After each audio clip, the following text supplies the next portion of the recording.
的多头循环是不是真的已经结束了，而且开始慢慢转为空头循环？我们看今天大陆的商品市场，包括像铁矿石，今天是大跌了8个百分点，那包括了焦炭。 包括了焦煤跌幅都在4个百分点以上，另外包括热轧钢板跌幅是6个百分点，所以我们看今天亚洲的钢铁股啊，包括了韩国的浦项钢铁，虽然韩国股市今天喷出啊，可是韩国的浦项钢铁依旧股价是大跌的，包括台湾的台北的中钢，这个股价也出现一个明显的一个弱势发展，所以原物料行情啊，在这边是不是正式宣告已经寿终正寝？我们看到了包括了橡胶，包括等等所有的原物料，包括了鸡蛋。 基本上从火箭弹变成倒霉蛋了，这大陆现在最新用语啊，就是发现整个原物料市场全垮光了。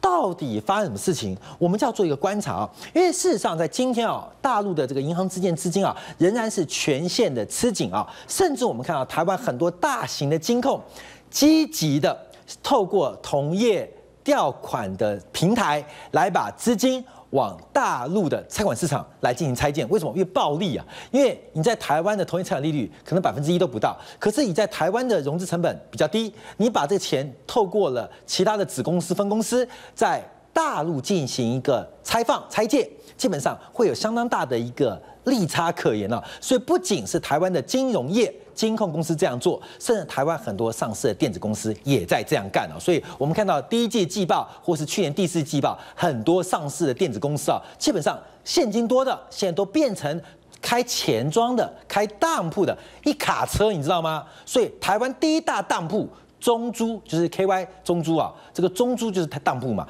台湾第一大当铺，也是全中华第一大当铺，这股价不断的创了新高。那其他的电子公司，他们没有金融牌照，他就做小当铺，就是地下钱庄。所以最近你看到一些电子业老板，你看脸色都变了，凶神恶煞。为什么？他以前不是做电子业，以前是做黑手的，现在升级做黑道。 关键黑手跟黑道就在于市场的变化，所以很凶、很凶、很凶。世光最近也遭遇到蛮大的压力啊。我们看一下这个所有银行之间利率都在开始狂飙，所以我们看到这个资金调度的市场压力到底有多大？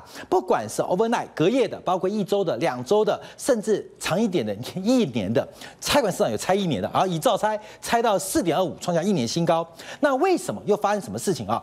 这个昨天大陆的财政部、发改委、司法部、人民银行、银监会、证监会6个部门。 6大部委同时做了一个发布，进一步规范地方政府举债融资的行为通知。好过没有？这个东西不啦不啦不啦不啦很长，因为念公文真的非常累啊。你只要知道，过去3月份、4月份，包括大陆管银行的银监会、管证券的、管股票的证监会、管保险的保监会，都不断的在进行监控跟监管，做什么？把金融业的表外业务开始进行严格的考核跟收缩，这是银行。 金融业的表外业务，那昨天这个命令，我们就直接简单一点，把政府的表外业务开始做紧缩跟收敛。公民就记住哦，从金融业，金融业不止银行哦，包括了证券、保险、信托，包括一般的私募基金、公募基金都受到影响。那现在这个动作进入到第2阶段，就是政府的表外业务全面收缩，特别是针对原来的融资平台这些地方债置换出现了一个非常大价值的改变。关于这张图，我们说明一下，我们就要请教万明哥，因为原来是金融机构。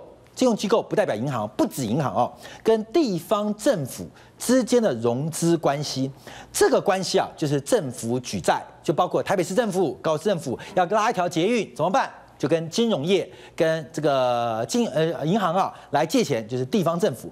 后来第一个，这个使得地方政府的效率不彰，而且政府的负债成本快速攀升。后来搞出一个融资平台，包括什么城投债啊、地方的投资平台啊，那金融机构。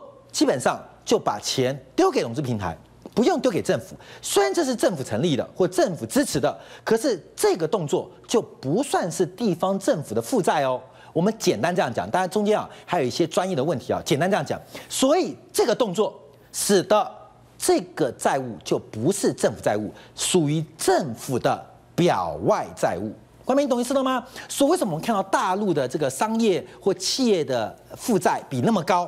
其实不是大陆企业跟这个商业负债那么高，是因为很多政府的融资转到用民间的外衣来进行包装。后来搞太大了，在2015年曾经搞一个地方债的置换，因为这个融资平台成本太高嘛，搞个地方债置换，把这些融资平台又重新拉回地方政府。为什么？因为他倒了还是要他还。那可是他借的钱不算他的债，可他的利息又比他高，这不对嘛？因为重点他还是要还，所以搞这个地方债置换啊，第一个把它透明，第二个压低融资成本。我们简单这样讲。可是现在又发现新的变化，那因为这搞一搞，又把地方政府的负债给搞大了，所以又搞了什么 PPP 平台，一大堆的平台。那现在下凶狠的这一招，从2015年回推1月1号开始，新增的债务。我不管了，我不要了，倒了你活该。所以使得这个紧缩啊，从金融业的表演业务的紧缩，现到政府的表演业务紧缩。我要请教一下万明哥啊，因为大陆啊怪招特别多，你想嘛，能够搞出微信支付，能够搞出支付宝这种现金钱包，你就知道大陆的金融业多奔放、多自由。多开朗啊！冠冕那是好的，那坏的呢？坏人比好人更凶，你知道吗？从黑手变黑道很容易，从黑道变黑手很难嘛。所以每个黑手只要听到钱，都容易变黑道。大陆的地方政府、企业、融资平台都从黑手变黑道，所以那个膨胀啊，不是只有金融业，政府现在开始管政府的表业业务。您的观察？像你刚才讲的表业业务，就做了2种嘛，一个就是所谓 PPP 嘛，就是这个公营这个民营合作平台啊，类似台湾高铁。台湾有一个那个奖励投资参与这个重大投资条例，对。但是在台湾啊，这个条例发布以来，其实执行的很有限的，是顶多就是盖这个捷运共构啊，盖这个什么平价住宅等等的啊，那创不了什么大的效益。对，主要是台湾的那个监管太严了，议会也管，黑道也管，白道也管。对，所以不是一般人可以做这个生意的啊。对，那大陆刚好相反啊，它就是监管啊比较弱。对，所以不管是 PPP 或者说是这个地方融资平台啊，对，规模都越做越大，而且越做越火啊。那大陆去做这个政府的表外业务，我觉得有2个目的啦啊。第一个呢，就是创造 GDP， 倒也不是这样子讲，应该是这样讲。第一个啊，就是要这个整顿金融秩序啊，对，去杠杆。第二个呢，就是要整顿吏治啊，因为它这几年这个规模扩大很大。你看这个是地方融资平台，从2011年到2016年啊。扩大的速度，2011年的时候大概只有20兆人民币啊，是。那到2016年6月的时候，已经超过40兆这个人民币，而且这是有记录的，还没有记录的，对不对？大陆什么都是几十兆来回。对啊，那另外一点，你说那个 PPP 啊 ，PPP 其实也不是大陆的新创，对，最早在这个上个世纪80年代在英国就有了。对，没错。你看啊，它这个方式其实也是不错的一种 PPP 是降低政府负债，然后呢，对不对？可以鼓励民间参与公共投资，对不对？它比 BOT 又更好，对啊，那个效率更高一点啊，甚至于啊，这几年大陆，比如说援助非洲啊。很多都是用 PPP 的方式啊，对，就是国家提供一笔钱给非洲的政府去做援外，对，那然后呢，就带着这个本国的企业到当地呢，这么把这个工程呢给包下来，对，然后速度效率啊，对，品质又好，对，所以你不能说它完全都是副作用，可是可以看出来啊，这个 PPP 执行最有效率的就是贵州，啊，这个大概是从这个最穷的省份，最穷省份，因为过去啊要做融资平台，这个地方都没有人愿意做的。对。但是用 PPP 啊，你看它现在大概累积到有大概有1200多项，1600多项哈。对。那金额已经超过1.2兆的这个人民币啊，整个 PPP 在大陆的规模大概有8兆多人民币啊。对。那但跟中融资平台比起来，还是少了一点啊。对。那为什么会有这种情形呢？特别是像地方融资平台，第一个，地方政府需要裁员，是。第二个呢，对不对哈？国家不断放钱，对不对？放账出来，对不对？这些钱，对不对？哈，喜欢去买，去参与这个所谓地方平台的这些业务，官方关系，带一点关系。第一个，大家可以觉得他的投资有保障，对，刚性支付嘛，对。最明显的就是很多地方政府开发房地产啊，市委书记呢，对不对？哈。批准一块地放出来，对，就找他的亲戚朋友啊，对不对哈？成立一个融资平台，对，像自己的成立的银行呢，对不对？贷笔款出来，对，然后把房子盖好以后呢，对不对哈？卖掉，自己留几栋，对不对？卖掉，然后其他的呢卖掉才归政府啊，对，等等等等，这个东西在大陆的很多地方政府啊做得不亦乐乎。是，那为什么这个时候会出台对于这个所谓地方的表外业务啊，做这么重大的这种紧缩的措施啊，是，我觉得还是跟郭树清有一定的关系啦。对，因为他是当过山东省长啊，过去营监会出身的人啊，没有这种当过地方政府的官员的这种资历。对，尤其山东过去几年呢，做地方平台还有做 PPP 啊，都做得非常火，你知道，所以他客气了，对，夸张了。对他，所以他一定也知道其中的这种窍门跟甜头在。你中国叫绿林大道，绿林大道，绿林大道就山东人嘛，一堆绿林大道。还有梁山好汉也是山东人。反正他们专门出土匪的，这个土匪打了西装。在台湾就是电子业的老板，我不客气的。你现在是不是岳老师不在？你把山东人骂的一文不值。我也山东人嘛，对一样嘛，就山东人打了西装之后就是抢银行的土匪啊。不是，因为山东人对胆子大，是对不对？然后做事情呢豪气，知道吧？所以啊，比较有的时候不太受法律的规范。是，但是它又有好处，有坏处啊。但是这个事情呢，透露出一个警讯啊，就是你刚刚讲，像很多台商有了一点钱，在大陆啊做当铺、开当铺啊，对，开地下钱庄哈。是，你要知道，前一段时间在银行啊去杠杆啊，是从这个资金源头上啊，对不对哈？给你搞紧缩。现在在这需求端上，对不对哈？搞紧缩，给你搞紧缩。那你这个所谓开当铺的、开地下钱庄的，对，可能日子啊就不像前一段时间是那么滋润了。对，那你再回过头来哈，这个要就整治吏治的部分啊，我觉得中国大概有4、5千年的历史啊，其实有很多可以做阴间的地方哈。对，这种情况其实啊，就是大陆现在地方政府搞融资平台啊，搞 PPP 这种做法，其实很像一个朝代，就是西汉末年。西汉末年啊，就是地方豪强啊，对不对哈？跟官员啊结合在一起啊，一起进行土地啊、财货的这种兼并啊。是。那大家如果研究历史都知道，汉武帝是英明神武啊，对，但是西汉初年的，对，但是汉武帝很懂得照顾老百姓，是经常出手打豪强。对，动不动就是下一个命令，对不对哈？每隔一段时间，他在这个当政的期间呢，大概有4、5次啊，对，把全国的豪强啊，比如说多少钱以上的啊，5000万担以上的，然后等等迁到这个长安去。对，目的是什么呢？你这些地方的豪强啊，迁到中央以后，第一个就近看管。是，第二个呢，对不对？把你地方上的钱呢带到中央来，中央政府啊就近剥夺，对啊。然后那另外一点就是你在地方上兼并的土地呢，被迫要释放出来，对，给一般的老百姓。是，所以那个时候汉武帝他特别强调一件事情啊，就是说实禄之家不许这个介入民利，就是说实禄之家是什么？就是你当官的人啊，对不对？哈，不能跟老百姓去这个争小利，对，争利啊，他有这个规范，但是。汉武帝过后以后，对不对？这个规定啊，这个禁令慢慢松掉了，松掉了。这松掉，结果就造成地方上的豪强跟官员啊结合在一起，什么？比如说放高利贷，对，比如说搞土地买卖，搞到那个时候，很多这个《汉书》里面有记载啊。